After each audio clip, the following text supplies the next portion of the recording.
This is the Media Police Post, broadcasting from the Fort Hall School of Government.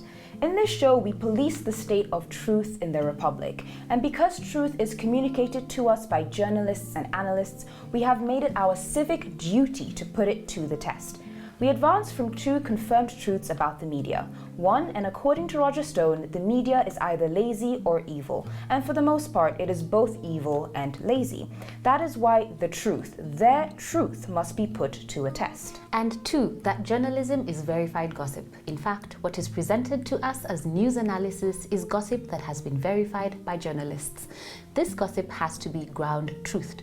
We will assess the state of truth in what they submit to the Republic, and we will pass verdict on what is true and what is not. For the record, we are not journalists. We are thinkers. We are not lazy or evil, and we do not verify gossip. What we give you is the truth that sets you free. On today's show, we will discuss ideas that reflect unformed and uninformed opinions and ideas that made you stupid. Narratives that fell into the cognitive trap of we see things as we are, not as they are. Narratives based on conjecture history and those that smack of envelope journalisms. Karibu, Ms. K and AX. Thank you so much. So today I will be responding to Tom Shindi's article in yesterday's Sunday Nation titled Uncomfortable Stories of the State of the Other Nation. In it, Mshindi attempts to take the president to task on his State of the Nation address, arguing that in this other nation, and I quote, is evidence of other pledges not met, an unmet pledge to provide affordable housing for thousands of Kenyans, and another one to secure all Kenyans against hunger, end quote. In this other nation, according to Mshindi, corruption abounds, unemployment is rampant, and debt is king. Now, this article made me feel stupid for many reasons, and we will get to it, but it is emblematic of the ones commenting on the President's State of the Nation address last Tuesday. Each one paints a vision of a Kenya allegedly scarred by the Uhuru presidency, all while dismissing the progress his presidency has helped usher in. This is because the authors, including Mshindi, are biased against the future. Let me explain. I wager that Mshindi is blinded by and bound to the present. Human beings, by their very nature, are short-term creatures, blinded by and bound to our present. This is because our ability to value long-term considerations, benefits, or consequences is impaired by the preference for immediate gain. Psychologists call this discounting the future, and I believe that this is what Mshindi may be doing, and perhaps worse still, what he may be encouraging his readers to do. He is encouraging his readers to denounce the president because we have not immediately benefited from ongoing development projects. And in so doing, he is encouraging his readers to discount a core principle of development. Development takes time. Thus, Mshindi's implicit insistence that we should discount the future renders us incapable of understanding what the president is doing. The president is planting seeds, knowing that they will not all bear fruit in his tenure, because, and again, development takes time. After all, and according to John Shkar, the future is not some place we are going, but one we are creating. The paths are not to be found, but to be made. And the activity of making them changes both the maker and the destination. How else would you explain projects like the Lamu Port, the Tiba Dam, or Kenya's plan to establish a vaccine manufacturing facility? But when a mind is blinded by and bound to the present, it is incapable of seeing how Kenya has changed in the last 8 years. In citing the money lost from corruption, Mshindi ignored the fact that the EACC has recovered 12 times as many public assets in 2020 as they did in 2014. In asserting that our national debt is far too high, Mshindi ignores the fact that debt is integral to the development of a nation. And in maligning the president's record on job creation, Mshindi overlooks the fact that in the last 8 years, over 4 million new jobs have been created.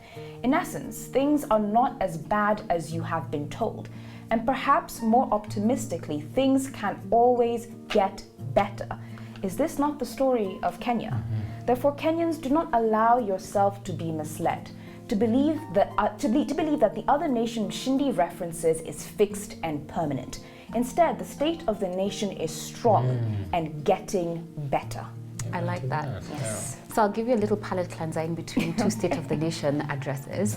This week I'll address a crazy idea peddled by Odoyo Owidi.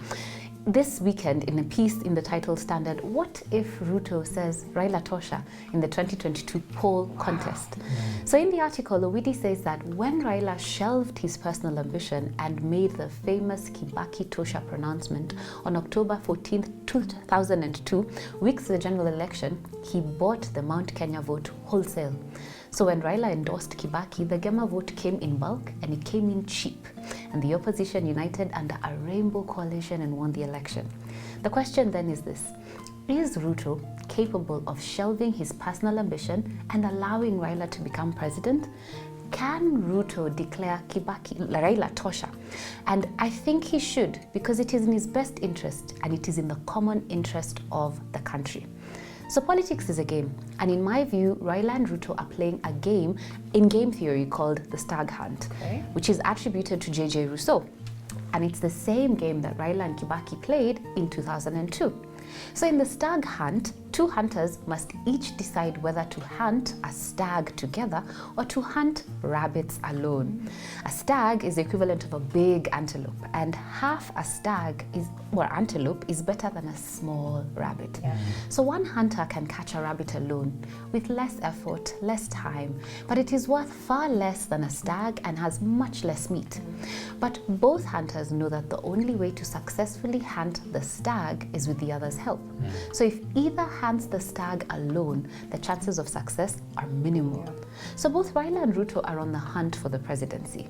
But the question Owidi asks is this: is Ruto capable of being a statesman and showing respect for Raila, his older opponent? Because according to Owido, if Ruto magnanimously declares Raila Tosha, then in the next election, things will change. And the Kikuyu will call him Jaba, the Luo will call him Ratego, the Luya will call him Omwami, and the Kalenjin will call him Orkoyot. But all this could be wishful thinking, because a leopard cannot change its spots. Wow. So I'd like to take it back to the state of the nation. The president had occasion to address a joint sitting of the august Houses of Parliament last week. Essentially, he was given an account to more than 50 million Kenyans, because essentially he was addressing the elected representatives that gather in the capital as ambassadors of the people from all the four corners of our great republic. History and the records of Parliament will register that for almost 3 hours, President Uhuru Kenyatta articulated an elaborate track record of development. Many more hours can be spent unpacking all that he highlighted. But for today, allow us to offer just a few insights. Firstly, anyone who has paid close attention on the occasions that the president has spoken on national days will realize that he has been deliberate about elevating our understanding of nation building, not just development. In many ways, he has not just been saying that what he has done, he has also been giving us a civic education. His speeches tend to have concepts and frameworks that demonstrate a big picture view of the affairs of the nation and how everything is connected.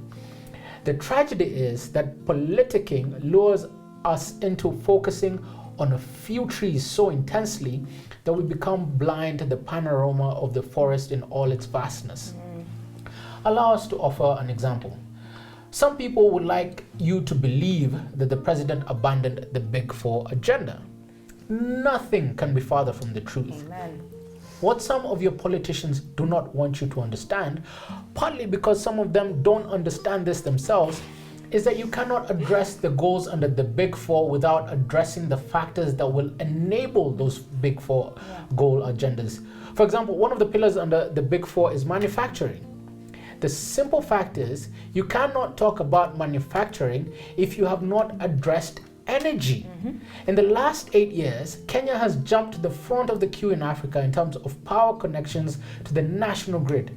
We are second only to Egypt, and we have connected more households than South Africa and Nigeria combined.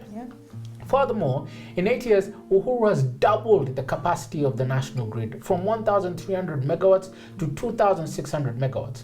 Uhuru connected 325 megawatts per year compared to an average of 12 megawatts per year by the previous administrations.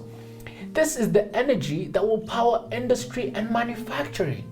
And by the way, more than 70% of it is green energy. And in addition, there are now reforms underway to significantly reduce the cost of energy, which will translate to wider profit margins and more money injected into the economy, or at least reinvested into industries, which will mean more jobs. Still, on manufacturing, you cannot expand manufacturing if you do not have the infrastructure to transport what you manufacture. So when the president tells us that we have doubled the tarmacked road network in 8 years, which includes expanding major road arteries like the Northern Corridor, including the expressway and the Rironi-Mau Summit Road, when he tells us that we have revived the trade routes in Lake Victoria, or that we have revived part of the old meter gauge railway network from Nairobi to Nyanyuki at fractions of the cost, or that the Lamu port along the coast is set to disrupt how global trade is conducted in international waters. All this is set to drastically reduce both the cost and time of getting goods to market, while also significantly expanding our revenue streams. So one is left to wonder, how can anyone suggest that Big Four has been abandoned when all that the president has done has set us up for a revolution in manufacturing? And such a major impact in manufacturing will translate to more jobs. These are part of the big push investments. They're connected. You cannot talk about manufacturing if you do not talk about energy and transport. But it is not just the infrastructure. You can see that the president has also been deliberate about creating an enabling environment. In a major way, the 250 billion in stimulus packages were deliberate, aimed at enabling and empowering medium and small enterprises to thrive. But even beyond the 250 billion, there have been other incentives, including tax incentives aimed at the inputs that go into the affordable housing programs, which is another pillar of the Big Four. And a lot of people may be tempted to think that affordable housing is about government building houses for the vast majority of citizens. When in fact, part of the rationale is that if you build enough affordable houses, then the rest of the private housing market is forced to review its pricing downwards. Which means more people also get affordable housing from private developers. It's economics. And we can do an entire episode just on healthcare, because the president has done more to expand access to affordable healthcare in 8 years than has ever been done since independence. Not too long ago, there weren't more than 20 hospitals across the country. And now as we speak, there are more than 20 health facilities in Nairobi alone, and more being built across the country at a rapid rate. These are just a few examples that help us understand that not only does the president know exactly what he is doing it very well. And as students of government, one of the most impressive things about the achievements of President Uhuru Kenyatta's administration is that he has done it against all odds. Against all odds. Thank you for joining us on the Media Police Post. Journalists, columnists, William RUTO, you have been put on notice. See you next Monday.